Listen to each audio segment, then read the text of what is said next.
Hi everyone, so today we're doing a quick video just making a titanium ferrule. There's a couple of you who have asked to see this.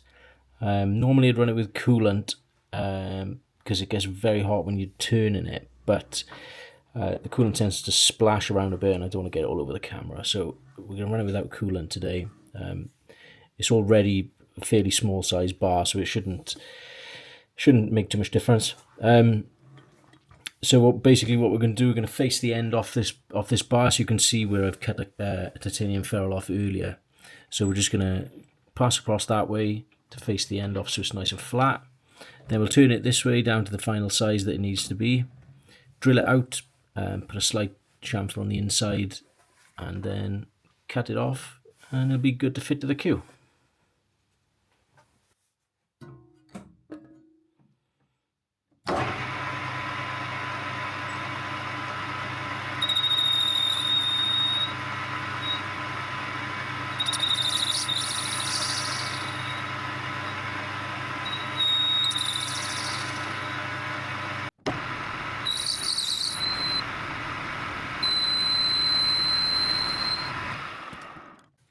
So the reason that I make all my own ferrules to be fitted to the queues is that you're not restricted to the sizes.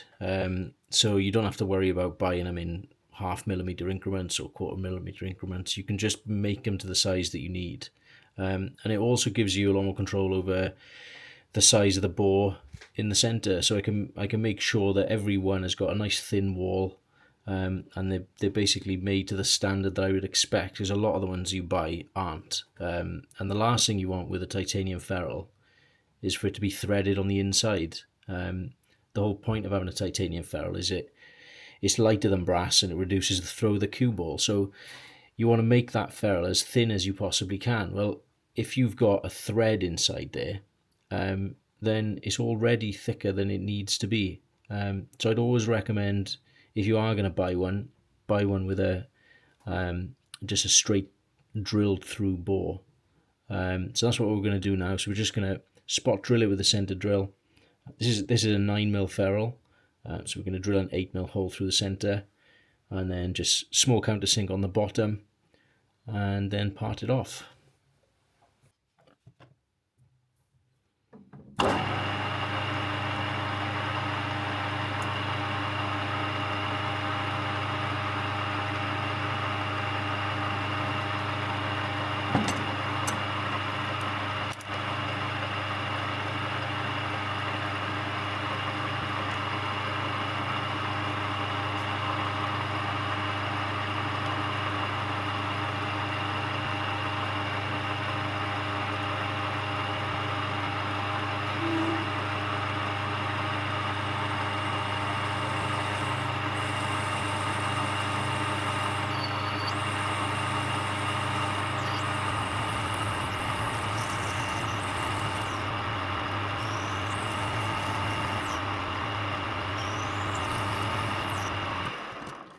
So you can see how hot that's getting.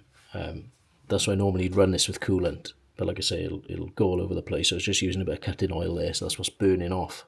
So just put a small countersink. You've got to be careful when you countersink that you don't press it in there too hard, because the last thing you want to do is splay the bottom of the ferrule, make it thicker than the top. So it's not quite as straightforward as it seems, but easy enough.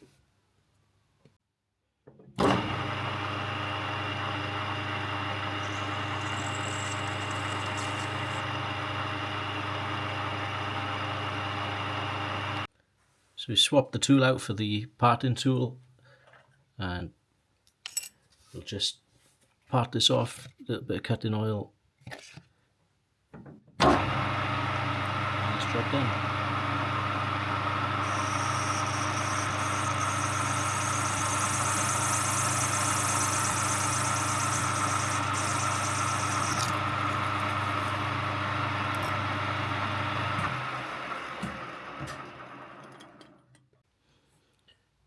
So there's the finished ferrule.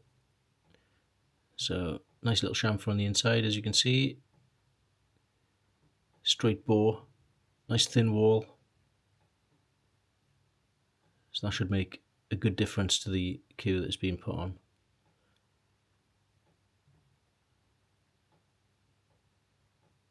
So if you need a ferrule, then just let me know. It can be made to, like I say, any size you want.